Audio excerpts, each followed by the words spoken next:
लघुत्तम समापवर्तक के बारे में जाना था और इस वीडियो में हम लघुत्तम समापवर्त्य के बारे में जानेंगे। लघुत्तम समापवर्त्य यानी कि लीस्ट कॉमन मल्टीपल। तो उससे पहले जिन लोगों ने मेरे इस चैनल को सब्सक्राइब नहीं किया है प्लीज सब्सक्राइब कर दें और बेल आइकन को भी प्रेस करें ताकि अगली वीडियो का नोटिफिकेशन आप तक पहुंच जाए। तो आइए स्टार्ट करते हैं लघुत्तम समापवर्तीय यानी कि least common multiple. Least common multiple के बारे में जानेंगे। अपवर्तीय सबसे शुरू में हम यहाँ समापवर्तीय है, जिस तरह से हमने महत्तम समापवर्तक के बारे में जाना था इसी तरह से हम यहाँ पे समापवर्तीय जानने से पहले अपवर्तीय के बारे में जानेंगे। अपवर्तीय इंग्लिश में यानी कि मल्टीपल बोलते हैं। किसी संख्या के अपवर्तीय उस संख्या के गुणज होते हैं। जैसे 2 के अपवर्तीय अगर हमें निकालने हैं तो यानी कि 2 के जो मल्टीपल हमें निकालने हैं वो हो जाएंगे 2 × 2 4 6 8 10 12 यानी कि 2 करके बढ़ते चले जाते हैं। इसी तरह से अगर हमें 3 के अपवर्तीय निकालने हैं 3 के अपवर्तीय निकालने हैं तो वो निकलेंगे 3 दूनी 6 3 × 9 3 × 4 12 3 × 5 15 3 × 6 18 इसी तरह से निकलते चले जाते हैं। अगर हमें 8 के अपवर्तीय निकालने हैं तो यहां हो जाएगा 8 दूनी 16 24 32 40 48 इसी तरह से अप टू 100 तक के निकलते चले जाते हैं। हमने यहाँ पर 4 के अपवर्तीय निकाले हैं 4 दूनी 8 4 × 12 4 × 16 4 × 5 20 4 × 24 4 × 7 28 4 × 8 32 4 × 9 36 4 × 10 40 40 4 × 44 इस तरह से हमने 4 के अपवर्तीय निकाल लिए और 6 के अपवर्तीय 6 12 18 24 30 36 42 48 अप टू 100 तक यहाँ पर हमने निकाल लिए हैं। तो अब हम इसका इन दोनों के समान अपवर्तीय निकालेंगे। समान अपवर्तीय वे संख्याएं होती हैं जो दोनों ही संख्याओं के अपवर्तियों में समान संख्याएं हैं। यानी कि 4 के अपवर्तीय और 6 के अपवर्तीय में जो भी संख्याएं समान है उन संख्याओं को हमें यहाँ पर लिखना है। जो भी कॉमन है उन कॉमन्स को हमें यहाँ पर लिखना है।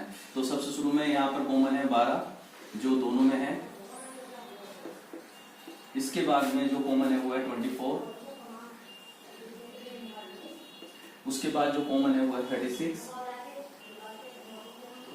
इसी तरह से आगे भी निकल जाएंगी। तो हमारे पास यहाँ 3 हम लोगों ने 3 नंबर ले लिए हैं वो है समान अपवर्तीय ले लिए हैं वो है 12 24 और 36। अब बात होती है लघुत्तम समापवर्तीय यानी कि इन तीनों में जो भी लघुत्तम है यानी कि जो सबसे छोटा है जो सबसे पहले आता है वही नंबर हमें यहाँ पे हमारा लघुत्तम समापवर्तीय यानी कि लैसे हो जाता है। तो हमने सीखा कि किस तरह से अपवर्त्य के माध्यम से हमने समापवर्तीय निकाला और समापवर्तीय से हमने लघुत्तम समापवर्तीय निकाल लिया। तो ये जनरल ट्रिक्स हैं, इसको हम अपने माइंड में सोल्व कर सकते हैं। माइंड में करके भी हम जो है लघुत्तम समापवर्तीय निकाल सकते हैं। तो आइए अब जानते हैं लघुत्तम समापवर्तीय की परिभाषा क्या होती है। लघुत्तम समापवर्तीय की जो डेफिनेशन है परिभाषा है वो इस तरह से है, वह छोटी से छोटी संख्या जो दी गई संख्याओं से पूरा विभाजित हो जाती है। यानी कि यहाँ पे वह छोटी से छोटी संख्या 12 है। इन तीनों में वह छोटी से छोटी संख्या 12 है जो दी गई संख्या यानी कि 4 और 6 से पूरी विभाजित हो जाती है। यहां से देख लेंगे कि 4 से और 6 से इन दोनों से वह छोटी से छोटी संख्या कौन सी विभाजित हो जाती है। तो वह संख्या सबसे शुरू में दोनों के जो टेबल में आती है, जो दोनों का मल्टीपल है, जो गुणज है दोनों का 4 और 6 का, सबसे पहला जो मल्टीपल है जो कॉमन है वो है 12। वह छोटी से छोटी संख्या 12 है जो 4 और 6 से पूर्णतः विभाजित हो जाती है। यानी कि 4 और 6 का जो लैसा है वो निकल के आ गया हमारा 12। तो परिभाषा समझ में आई। वह छोटी से छोटी संख्या जो दी गई संख्याओं से पूरा विभाजित हो जाती है।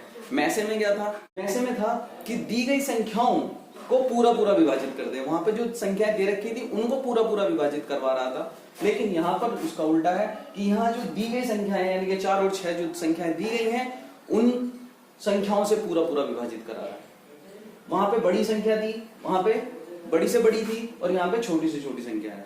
यहाँ पे छोटी से छोटी इसलिए कि जो सबसे पहले आ रही है वो छोटी है, तो इसलिए छोटी से छोटी संख्या 12 है जो 4 और 6 से पूर्णतः विभाजित। अब हम किस तरह से गिनतियों के माध्यम से लैसे निकालेंगे, वो यहाँ पर समझेंगे। अगर हमें 4 और 7 का मैसे निकालना है, 4 और 7 का अगर हमें लैसे निकालना है, तो 4 और 7 का लैसे के लिए सबसे शुरू में 4 का टेबल जहां जहां हम पढ़ेंगे, 4 से कौन कौन सी संख्याएं इसमें से कट जाएंगी, कौन कौन सी संख्याएं विभाजित हो जाएंगी, उन संख्याओं को हम पहले निकाल लेंगे। 4 दूनी 8, 12, 16, 20 और 24, 28, 32, 36, 40, यहाँ पर 44 और 48। इस तरह से 4 से जो विभाजित हो रही थी संख्याएं, उनको मैंने सर्किल में कर दिया है। अब 7 से विभाजित होने वाली संख्याओं को भी मैं सर्किल कर देता हूं। 7 14, 7 21, 7 चौक 28, 7 पंजे 35, 7 छः 42, 7 सत्ते 49। इस तरह से 7 से विभाजित होने वाली भी संख्याएं हमने सर्किल में कर दी हैं।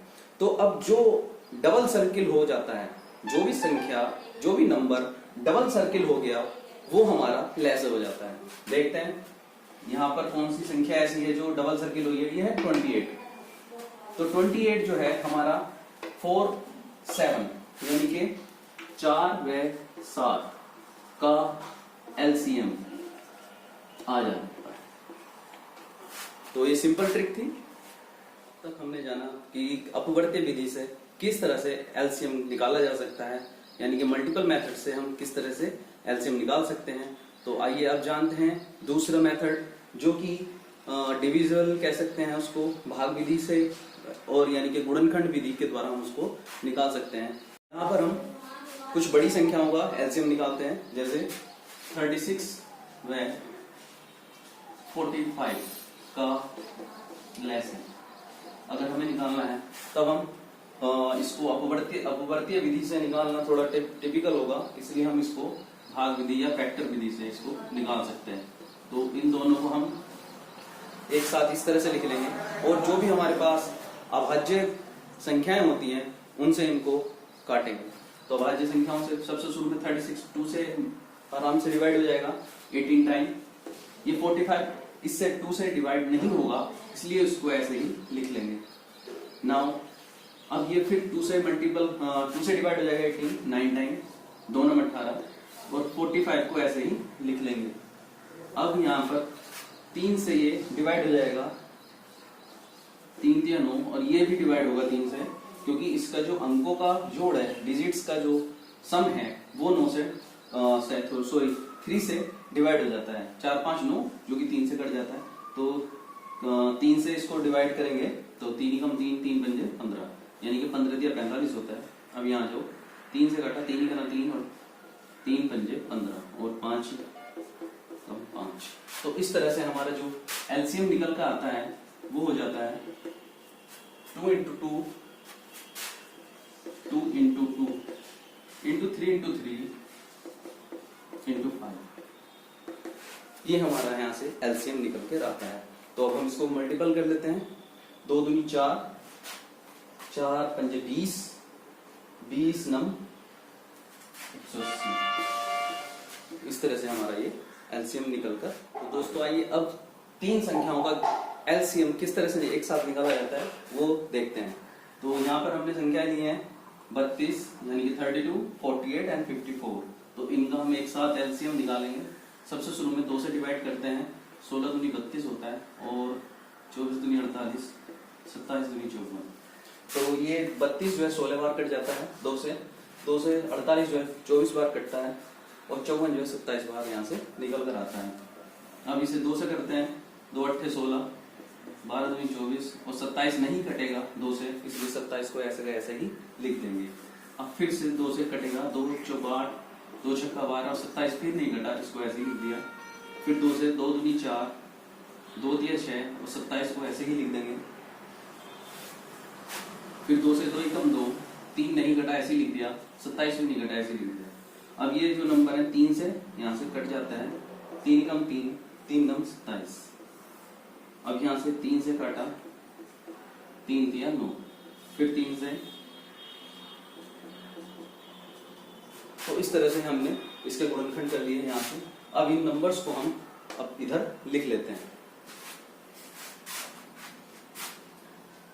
तो 2 गुणा 2 गुणा 2 गुणा 2 गुणा 2 गुणा 3 गुणा 3 गुणा 3 मल्टीप्लाई कर लेते हैं। 2 दूनी 4 दूनी 8 दूनी 16 दूनी 32 और 3 3 होते 27, 32 और 27 की मल्टीप्लाई कर लेते हैं। तो इस तरह से जब हम इन सब की मल्टीप्लाई करते हैं तो 764 हमारा एलसीएम निकल कर आ जाता है। अब अगला प्रश्न करते हैं। दशमलव की संख्याएं दी हुई हैं और दशमलव की संख्याओं का लैसे निकालेंगे। जिस तरह से हमने दशमलव की संख्याओं का मैसे निकाला था वही मेथड इसमें भी लगाएंगे कि उसी तरह से हम सबसे शुरू में इनको दशमलव को भूल जाएंगे और दशमलव भूलने के बाद जो संख्याएं निकल आएंगी वो हो जाएगी 24, 36 और 45। तो इस तरह से 24, 36 और 45 का हम यहाँ से एलसीएम के लिए निकाल लेंगे। 2 से काटेंगे 12 बार, ये 18 बार और ये 45 नहीं कटेगा 2 से, इसको ऐसे ही लिख देंगे। अब यहाँ से 2 से काटेंगे, 2 छक्का 12, 2 9 18 और 45 ऐसे ही लिखा रहेगा। फिर यहाँ से 2 से और कट जाएगा, अभी 2 तिया 6, 9 नहीं कटा, 45 भी नहीं कटा। अब यहाँ से 3 से काटेंगे, 3 ही करना 3, 3 तिया 9, 15 तिया 45।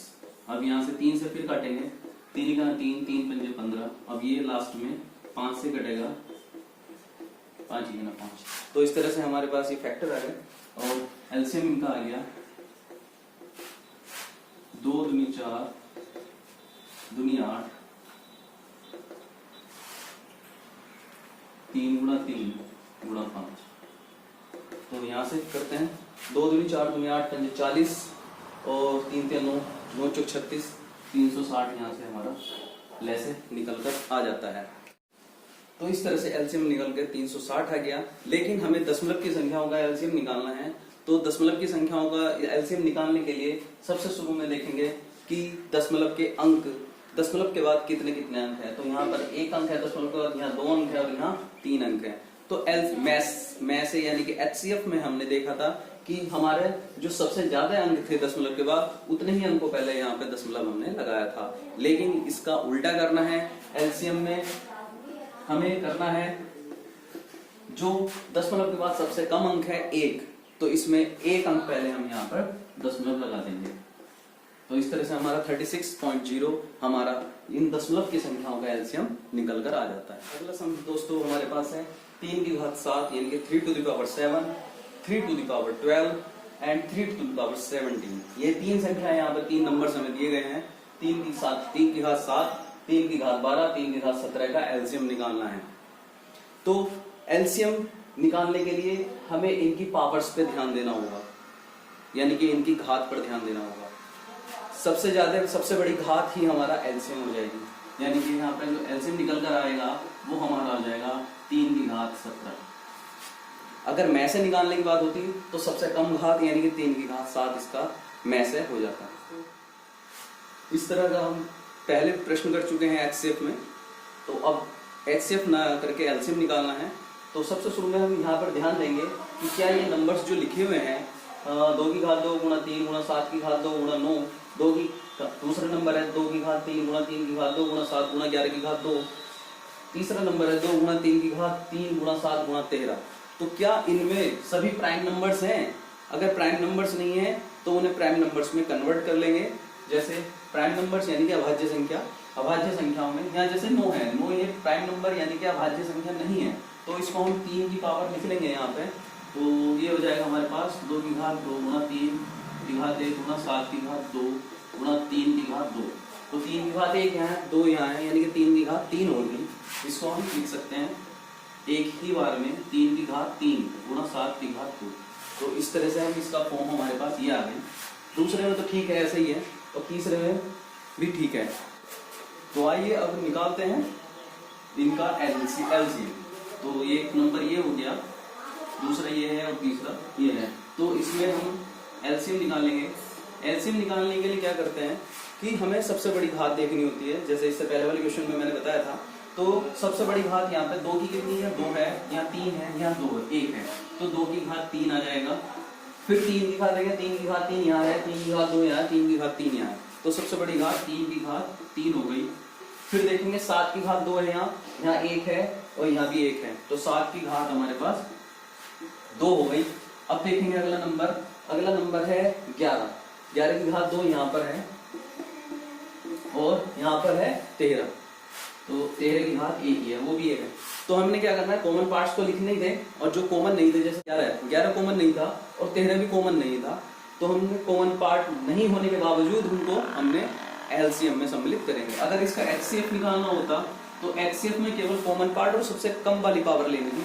सबसे कम वाली पावर है 2 की घात 2, सॉरी यहाँ 2 की घात 2, 3 की घात 2, 2 की घात 2, यहाँ 2 की घात 1, तो सबसे कम पावर है 2 की घात 1। 3 की घात में देखते हैं, 3 की घात 3, 3 की घात 2, 3 की घात 3, यानी कि कम पावर 3 की घात या 3 की पावर 2। बाकी 7 की पावर 2, 7 की पावर 1, 7 की पावर 1, यानी कि 7 की पावर 1 कम वाला लेना था। बाकी कॉमन कोई पार्ट था ही नहीं, तो एचसीएफ में हमारे पास केवल ये आएगा और एलसीएम में हमारे पास ये आएगा। फ्रेंड्स, इस टॉपिक को अब हम यहीं समाप्त करते हैं। कल फिर से इस टॉपिक के बारे में आगे जानेंगे। तब तक आप इस चैनल को लाइक, सब्सक्राइब और शेयर जरूर कीजिए। Thank you.